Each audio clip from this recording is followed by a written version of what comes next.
다음은 종합임대관리회사 DK홈즈에 대해서 설명을 드리겠는데요. DK홈즈는 국내 최초 시설관리 KS 마크를 인증받은 업체라고 합니다. 그래서 보통 조심해야 될 게 뭐냐면, 분양받은 곳에서 임대관리 업체를 이제 소개해 줄 때도 저는 항상 의심을 합니다. 이 분양을 위해서 쇼하는 거 아닌가? 괜히 제대로 돌아가지도 않는 회사를 임대관리라 해서 속여서 하는 거 아닌가? DK홈즈란 회사에 대해서도 이제 많이 알아봤습니다. 그리고 사이트도 있어서 보니까 뭐 그대로 탄탄하고 잘 운영되고 있는 회사라는 생각이 들었습니다. 그리고 일단 뭐 KS 마크를 인증했다고 하니 그나마 조금은 더 믿을 수 있겠죠. 임대관리 계약은 선택 사항이 되겠습니다. 그러니까 내가 해도 되고 안 해도 되는 거죠. 내가 비용이 조금 발생하더라도 임대 계약을 맺어서 여기를 이용을 하겠다. 뭐 공실에 대한 관리, 뭐 민원에 대한 거, 뭐 월세 연체에 대한 부분, 뭐 이런 걸 좀 관리를 받고 나는 신경 쓰고 싶지 않다 하시는 분은 그냥 비용을 지불하고 하는 거고, 아니다, 내가 뭐 지식산업센터 기숙사든 뭐 임대 사업을 해봤는데 크게 신경 쓸 거 없고 내가 할 만하다 하시는 분들은 그냥 내가 그냥 하시면 됩니다. DK홈즈의 체계화된 임대관리 서비스는 보면은 공실 걱정이 없다는 거, 그리고 임대료 걱정이 없다는 거, 유지보수 걱정이 없다는 거, 이게 장점입니다. 그래서 공실 걱정이 없다는 거는 매월 확정 임대료 보장으로 공실 및 연체 걱정을 하지 않아도 된다는 겁니다. 공실, 아마 세입자가 들어와 살다가 나가게 되면은 이제 공실 기간이 생길 거고, 공실 기간에는 내가 월세를 받을 수 없다는 거, 이게 단점이 되겠습니다. 그럼 다시 내가 이자랑 관리비를 납부를 해야 된다는 건데, 일단 이런 부분을 신경 쓰지 않아도 된다는 거죠. 처음 계약할 때 보증금 얼마에 월세 얼마로 계약을 해 놓으면 일단 이 부분은 계속해서 내가 연체에 대한 걱정 없이 받을 수 있는 겁니다. 임대료를 확정시켜 놓고 그걸 이제 임대인은 계속해서 지급받을 수 있도록 하는 겁니다. 임차인이 이제 임대 만기돼서 나가더라도 새로운 임차인을 들여야 된다. 이거 굳이 임대인이 뭐 부동산 쫓아다니면서 내놓을 필요 없이 이 관리회사에서 이제 부동산 측에 의뢰해서 임차인을 맞춰준다는 거죠. 대신 이제 중개 보수는 발생을 할 수 있겠습니다. 다음, 임대료 걱정이 없다. 임대료 체납으로 인해서 임차인이랑 분쟁 소지가 없다는 거죠. 왜 월세 이번 달에 안 들어왔던데, 이거 처음에 한두 번은 전화할 수 있는데 세네 번 이제 넘어가면 임대인도 괜히 스트레스 받고 전화 받는 임차인도 스트레스겠죠. 뭐 사정이 있겠지만 그래도 뭐 약정한 계약한 건 줘야 되는 게 맞는데, 월세 왜 안 주냐, 빨리 납부해 줘라, 이런 이제 껄끄러운 얘기들을 임대인이 이제 임차인한테 직접 할 필요 없이 관리회사에서 해주는 겁니다. 관리회사에서 이번 달 연체됐다, 빨리 납부해라. 그래서 임대인한테 이제 지급하는 거죠. 임대료 걱정이 없다는 거, 유지보수 걱정이 없다는 거, 각종 이제 정산할 거니, 내부 시설물의 뭐 보수, 뭐가 고장났네, 어쩌네, 이런 거를 임대인이 임차인과 통화해서 해결하는 게 아니라 임차인이 관리회사에 연락을 해서 관리회사에서 이제 나가서 확인하고 보수를 한다는 거죠. 물론 가산 에이스 골드타워 같은 경우는 신축 건물일 거고, 문제가 생기면 하자보수 팀이 이제 움직일 겁니다.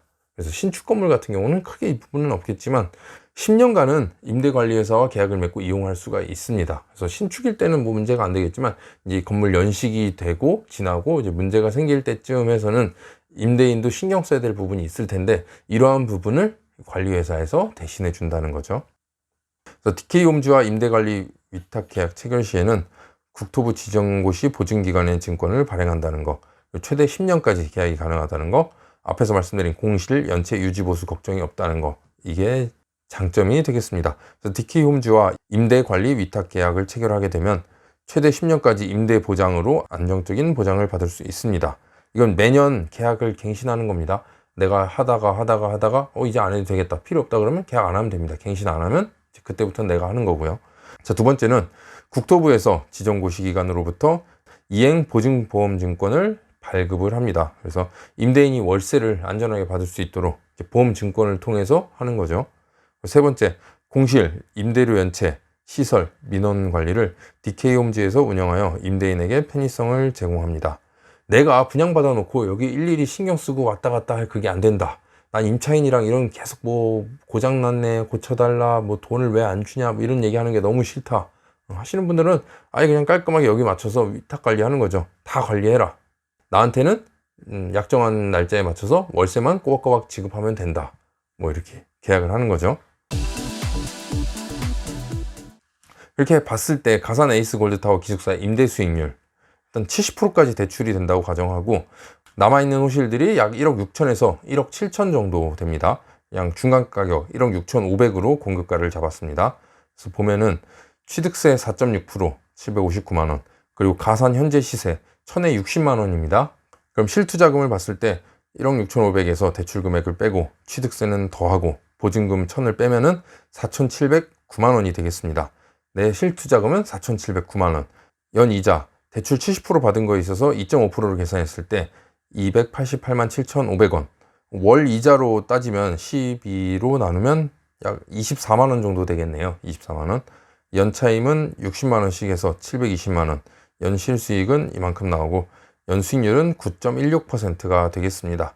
이건 이제 내가 직접 관리하는 거죠. 관리회사에 맡기는 게 아니라 내가 분양받아서 1000에 60으로 했을 경우에 9.16%가 나오게 되겠고요. 오른쪽은 똑같습니다. 다만 이제 임대관리회사와 계약을 맺고 하는 건데, 임대관리회사와 맺을 때는 1000에 60인데 월 차임의 10%가 이제 보증 프로그램으로 들어갑니다. 그럼 1000에 54만 원이 되겠습니다. 1000에 54만 원. 똑같이 봤을 때 연수익률은 7.63%가 되겠습니다. 7.63%. 여기 때에 따라서는 이제 보증 프로그램에서 추가 비용이 발생할 수 있겠는데, 그 부분은 이제 계약 시에 확인을 해서 다시 안내를 해드리도록 하겠습니다. 그래서 실제 기숙사의 임대 수익률은 이렇게 발생된다는 점 참고하시면 되겠습니다. 지금까지 가산 에이스 골드타워 기숙사의 분양 정보에 대해서 안내를 해드렸습니다. 일단 주택수에 포함이 안 된다는 점, 뭐 전입신고하면 들어가지 않느냐? 여기 전입신고가 아예 안 됩니다. 그래서 애초에 그런 문제가 없다는 게 장점이 되겠고요. 그리고 가산 자체에 굉장히 많은 기업들이 밀집해 있는 만큼 임차 수요도 굉장히 풍부합니다. 그래서 가산 전체를 봤을 때 기숙사의 입주율은 다 90% 이상 되기 때문에 뭐 입주하는 것도 크게 문제는 되지 않을 거라고 보입니다. 나는 뭐 공실이 걱정이다, 이런저런 신경 써야 되는 게 싫다, 임차인한테 뭐 직접 연락하는 거 이런 거 껄끄럽다 하시는 분들은 좀 약간의 비용, 월 차임의 10% 정도를 이제 관리 비용으로 지급을 하고 임대 관리 회사와 계약을 맺어서 보증 프로그램을 이제 실행을 하는 거죠. 그럼 내가 월세는 다소 줄더라도 내가 신경 쓸 부분이 그만큼 이제 줄어들게 되는 겁니다. 임대 관리 업체와 계약을 통해서 이렇게 이용할 수 있다는 점, 이것도 장점이 되겠고요. 그래서 가산 에이스 골드타워 기숙사의 분양 홍보관은 서울 금천구 가산동 371-41번지 SKV1센터 4층에 운영을 하고 있습니다. 분양 홍보관 방문을 희망하시거나 분양에 관련해서 문의사항 있으신 분들은 이쪽으로 연락을 주시면 안내를 해드리도록 하겠습니다. 감사합니다.